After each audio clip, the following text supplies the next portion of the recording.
Hello, got a cold morning. Um, so today we're going to talk about Our weaknesses.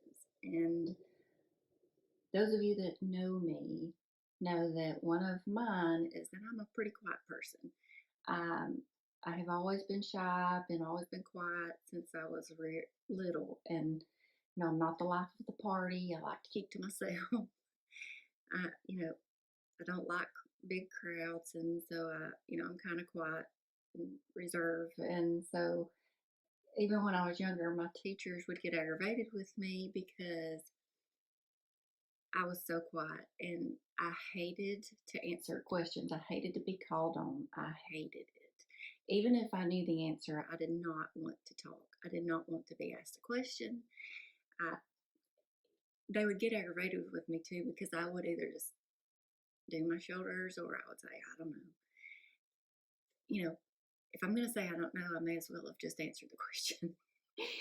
but I hated it. I would even If I went somewhere with mom and someone would ask me a question, I would always just look at her and then until she would answer for me. I hated, I just was a very quiet person. so I think that a lot of that Probably probably also comes with being an overthinker, which is is another weakness of mine. I overthink everything, everything, everything. And I make things a lot harder on myself. myself than they should be. And in Second Corinthians 12:7 through 10, it's Paul here, and he said, Unless I should be exalted above measure through the abundance of the revelations, there was given to me A thorn in the flesh, the messenger of Satan to buffet me, lest I should be exalted above measure. For this thing I besought the Lord thrice, that it might depart from me. And he said unto me, My grace is sufficient for thee, for my strength is made perfect in weakness.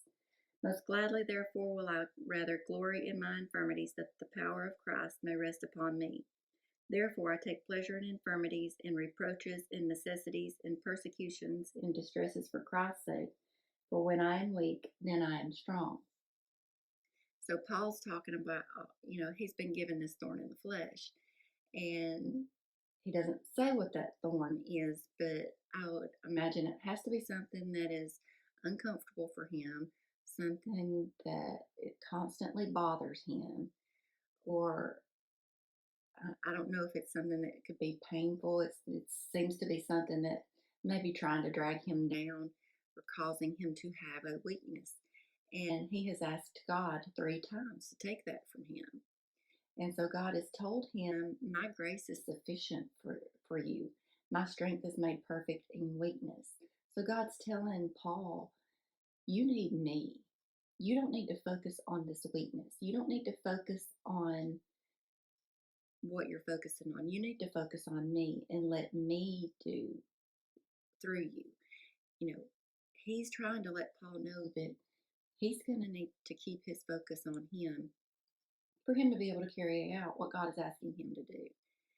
And instead of focusing on His thorn in the flesh, this thing that is bothering him,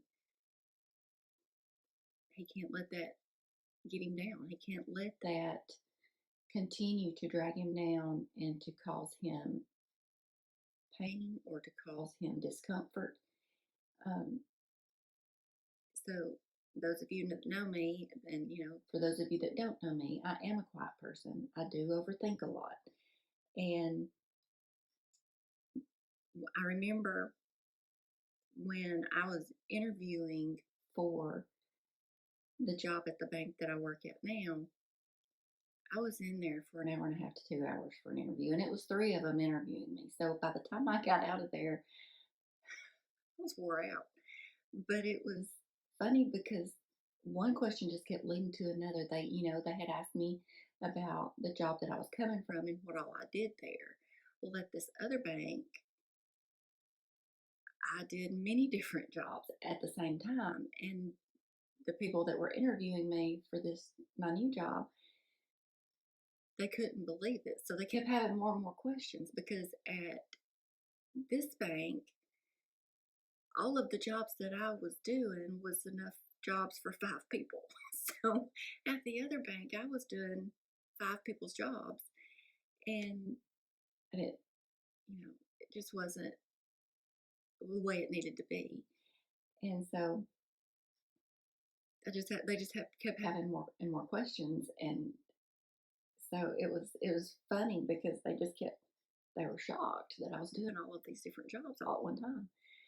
And uh, One of the things that they asked me was, what was my weakness? and another weakness was that I didn't delegate. Our upper management Had told me time and time again, you need to delegate. you need to get some of the girls to do some of these jobs for you. And I hated to do that because they all had their own jobs to do. And I'm also one, I don't like to ask for help. I just want to do it all myself. Well, then when it came time for an audit, which was the first audit we'd ever had, we didn't really know what to expect, and we didn't get a good audit. And once they gave me the audit, and it was things I could put my hands on and things that I could look at and study and figure out, I learned maybe I can't do it all. But what I did, I took that and I swore I would never have another bad audit. So I had gotten everything organized, gotten everything laid out, and I did have to delegate some things to the other girls, and they were thrilled to do it. They were glad. They didn't want to get another bad audit, and so they helped me in making sure that the things that needed to get done got done, and making sure that we stayed in compliance.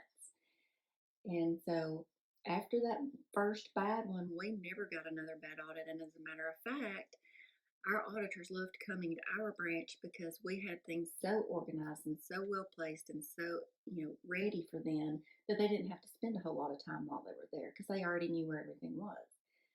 But I learned I can't do it on my own. I can't do all of the things that need to be done. And so that's a weakness. And I needed to realize that. And in Ephesians 3:16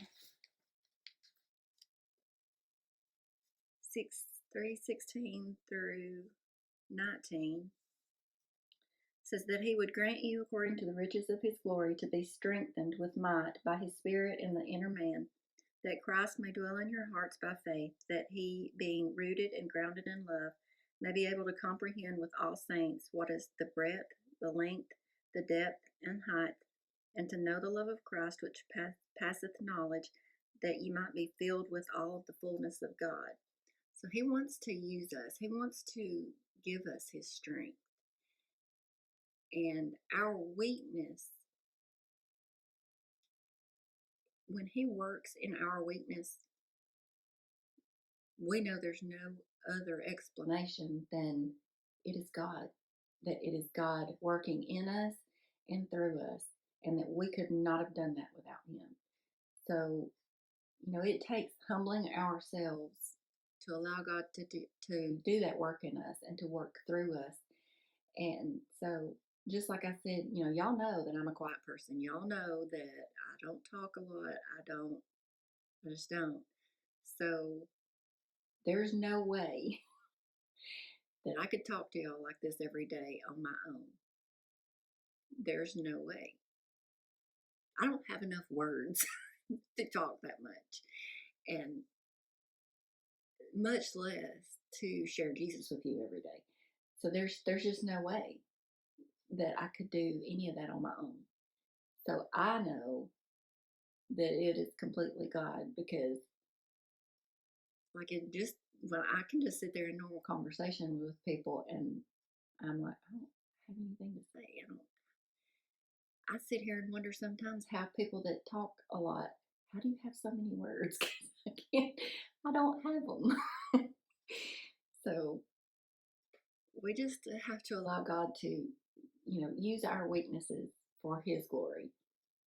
We don't need to look at our weakness as a negative thing. We need to look at our weakness as showing us that we need Jesus.